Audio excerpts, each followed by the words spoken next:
Aerospace engineering के बाद वही उसको ऐसे समझ में आया कि ये आधा अधूरा ही है। फिल्म मेकिंग भी की मैंने, डॉक्यूमेंट्री फिल्म्स में मेरी लाइक फिक्शन फिल्म भी है कि इससे तुमको क्या मिलेगा, मतलब ठीक है पैसे तो मिल जाएंगे बट वो क्या तुम वो वाली चीज़ पूरी लाइफ भर कर सकते हो क्या? सेम सत्य तक पहुंचा मैं जैसे भी पहुंचा लड़खड़ा के भटक भटक के, क्योंकि माया को तुम हटा नहीं सकते हो, क्योंकि वो माया बनी हुई इसलिए एंजॉय करने के लिए। तो किसी चीज़ सवाल के बारे में सोचना, बैठ के चिंतन करना, वो भी अध्यात्म ही है। चाहे वो मैथमेटिक्स हो, चाहे वो कोई फिजिसिस्ट हो, चाहे कोई कैसा भी साइंटिस्ट हो, वो बोलेगा कि नहीं नहीं मुझे इस पूरे सत्य को जानना है, तो वो वही चीज़ में पहुंचेगा फाइनली। ये बूढ़ा क्यों होता है, इंसान मरने के बाद क्या होता है, ये मृत्यु क्या होती है। अब आप सोच के देखो मृत्यु क्या होती है। ब्रह्म ज्ञान की प्राप्ति विराट कोहली की भी हो सकती है, वो बिना अपनी चित्त की मेमोरी को यूज़ करके एक शॉट खेल के दिखा दे, सिर्फ उस मोमेंट में रह के। क्योंकि उनकी हालत देखो ना, यूएसए के अंदर 50% लोग मेंटल हेल्थ प्रॉब्लम्स में हैं। अब क्या हो, ऐसा बनना चाहते हो आप, ऐसा बनाना चाहते हो देश को? तो आप सोचोगे यार ये लोग साइंस पढ़ के, ये एटम बम बना के, हथियार बना के ये दुनिया पे राज कर सकते हैं, तो मैं इससे बड़ा हथियार बनाऊं। तो सब उसी रेस में पड़ जाते हैं फिर वो, बट उस रेस का तो कोई अंत ही नहीं है भाई। ये सारी चीज़ें सिर्फ आध्यात्मिकता से लिमिटेड ना हो, यहाँ पे बेसिकली महाकुंभ के अंदर देश के सबसे बड़े बड़े साइंटिस्ट में आने चाहिए।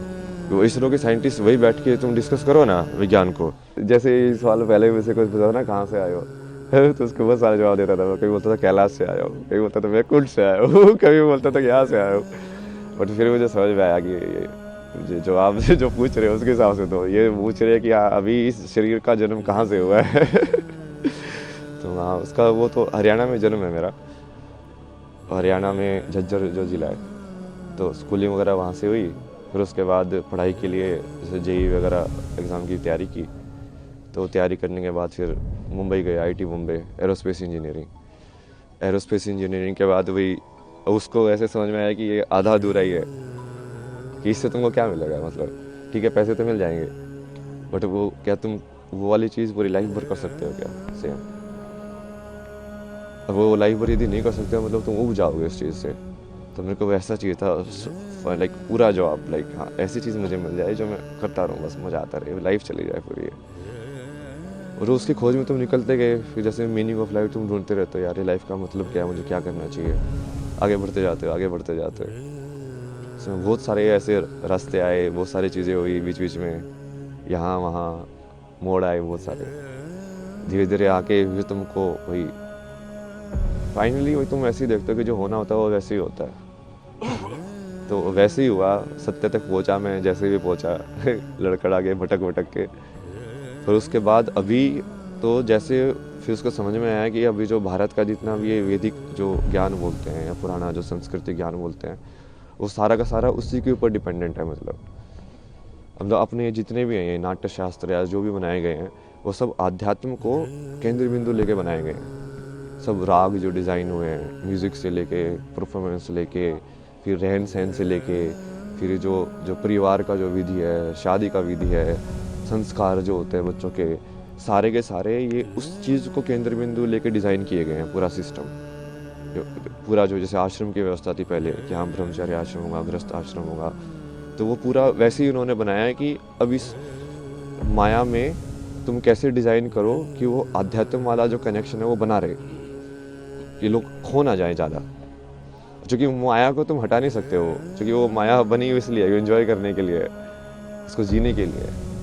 बट वो यदि कनेक्शन टूट जाएगा, जो कि अभी काफ़ी टूटा हुआ है, अभी लोगों को वही लगता है कि ये सब अलग अलग है, अलग अलग नहीं है, वही की चीज़ है वो। ऐसे ऐसे कौन क्या कैसा अध्यात्म है और कौन सी चीज़ें जिसने आपको ट्रिगर किया अध्यात्म में, इस स्पिरिचुअलिटी में? ऐसा तो कुछ नहीं है ना जिसने ट्रिगर किया स्पेसिफिकली, लाइक अलग अलग थे चीज़ें जो अलग अलग मोमेंट के लिए ट्रिगर करते गए। आध्यात्म की अब अध्यात्म में जाना है, क्या हुआ ऐसा? मतलब आध्यात्म आप किसको बोल रहे हो? उसके ऊपर है ना जवाब। अब यदि तुम वैसे देखो तो किसी चीज़ सवाल के बारे में सोचना, बैठ के चिंतन करना, वो भी आध्यात्म ही है। चाहे मैंने कुछ भी पढ़ा हो या नहीं पढ़ा हो, शंकराचार्य को पढ़ा नहीं हो, विवेकानंद को पढ़ा नहीं पढ़ा हो, यदि मैं अपने में ही बैठ के सोच रहा हूँ, बैठ के जैसे रमना महर्षि थे, उनके दिमाग में एक दिन ये ख्याल आया कि ये मौत क्या होती है। तो बैठ के उस मौत को देखने लगे यार कि अच्छा ये है क्या ये, तो वो उनको ज्ञान की प्राप्ति हो गई। अब आप क्या बोलोगे, क्या ट्रिगर था उसका, वो क्या जरूरी थी? कुछ जरूरी नहीं थी क्योंकि वो करने वाला तो, अब वो अध्यात्म से रिलेटेड थे क्या नहीं थे, उन्होंने तो ऐसा कोई वो साधना नहीं की, कुछ संन्यास नहीं लिया, कुछ नहीं किया। तो उसमें भी वही है कि आप उस चीज़ को अलग करके देखोगे कि हाँ अध्यात्म में आ गए हो, ऐसा कुछ नहीं है। जो भी इंसान ईमानदारी से सवाल करता है, मतलब सत्यनिष्ठा के साथ कि हाँ अब मुझे इस चीज़ को जानना ही है, चाहे वो मैथमेटिक्स हो, चाहे वो कोई फिजिसिस्ट हो, चाहे कोई कैसा भी साइंटिस्ट हो, वो बोलेगा कि नहीं नहीं मुझे इस पूरे सत्य को जानना है, तो वो वही चीज़ में पहुंचेगा फाइनली। महाराज जी, ऐसी कौन सी चीज़ है आज की पीढ़ी का जो आध्यात्म से एक अलग वो होता जा रहा है, उसको लेकर के क्या कहेंगे, क्या दृष्टिकोण है आध्यात्म का? क्या चीज़ है जो इस पीढ़ी को अध्यात्म से अलग कर रही है? दृष्टिकोण तो यही होना चाहिए कि ये सब उसी के ऊपर ही बेस है, कि जो बेस है वो आध्यात्म ही है। जो जिस चीज़ को तुम, जहाँ पे हम जी रहे हैं उस ज़िंदगी में, यदि तुम्हारे पास यही सवाल नहीं आया कि मृत्यु के बाद क्या होना है मेरा, और ये मैं जन्म से पहले क्या था, मैं कुछ था कि नहीं था, तो इस सवाल के बारे में तो सोचोगे ना। बुद्ध को यही तो सवाल आए दो चार, लाइक ये बूढ़ा क्यों होता है, ये इंसान मरने के बाद क्या होता है, ये मृत्यु क्या होती है। अब आप सोच के देखो मृत्यु क्या होती है। अब आप सोचोगे, चिंतन करोगे, आपको समझ में आएगा यार इसका जवाब कहाँ मिलेगा। फिर आप ढूंढोगे कि अच्छा तू दे सकता है इसका जवाब, तू दे सकता है इसका जवाब। मान लो सेटिस्फाई हुआ, आपको समझ में आया कि हाँ ये जवाब है, नहीं तो जो आप उसको जो पद्धति है उसको फॉलो करोगे कि हाँ अच्छा इसको ऐसे जवाब इसका पाया जा सकता है। तो उसके वही बहुत सारे तरीके हैं, बट वो हर चीज़ वही से रिलेटेड है। आप सेम चीज़ लाइक क्रिया योगा में मैंने लोगों का एग्जाम्पल भी दिया ना कि ब्रह्म ज्ञान की प्राप्ति तो विराट कोहली के भी हो सकती है। वो बिना अपनी चित्त की मेमोरी को यूज़ करके एक शॉट खेल के दिखा दे, सिर्फ उस मोमेंट में रह के, कि उस टाइम पे उसको मसल मेमोरी यूज़ नहीं कर रहा है वो, कि हाँ ऐसे बोला ही तो मुझे ऐसे शॉट खेलना है, क्योंकि जनरली मसल मेमोरी यूज़ करते हैं, रिफ्लेक्स में होता है सब कुछ। बिना रिफ्लेक्स यूज़ किए उस प्रेजेंट मेमोरी में रह के यदि वो मोमेंट कर सकता है तो वो क्रिया योगी बन जाएगा। ऐसे डांसर लोग भी कर सकते हैं कि यदि उस पूरी मोमेंट को वो एम्बॉडी करें, पूरा चेतना के अंदर आए कि हाँ मेरा हाथ ऐसे घूम रहा है, पूरा देखेंगे हाँ वो क्रिया हो कैसे रही है, तो वो भी क्रिया योगी बन सकते हैं। तो ये कोई ऐसा नहीं है ना कि वो असली ज़िंदगी से सेपरेट है, ये एक ही चीज़ है। वो बस आप कितनी डेप्थ में उसको देखना चाहते हो उसके ऊपर है। अभी हम पूरा सुपरफिशियल उसमें देख रहे हैं, और इसके भी बहुत सारे कारण हैं। मतलब ये पश्चिमी सभ्यता का असर है। अभी सुबह जैसे वो फ्रांस में एक थी, उनसे बात हो रही थी, वो यही बता रहे थे कि वहाँ पे तो लोग बहुत क्लोज्ड है, मतलब, और वहाँ पे लोगों को इन सब चीज़ों में इंटरेस्ट नहीं होता है। लाइक सब इंडिविजुअलिटी में और लाइक मटेरियलिज्म को और के चक्कर में पड़े रहते हैं, जो थोड़ा बहुत असर हमारे ऊपर भी हो गया है। चूँकि वो अब हम हमारे पर वो राज करके गए थे, हमारे अंदर इन्फीरियरिटी कॉम्प्लेक्स आ गया कि इनके अंदर कुछ तो बढ़िया होगा जिसकी वजह से ये हमसे पावरफुल बन पाए।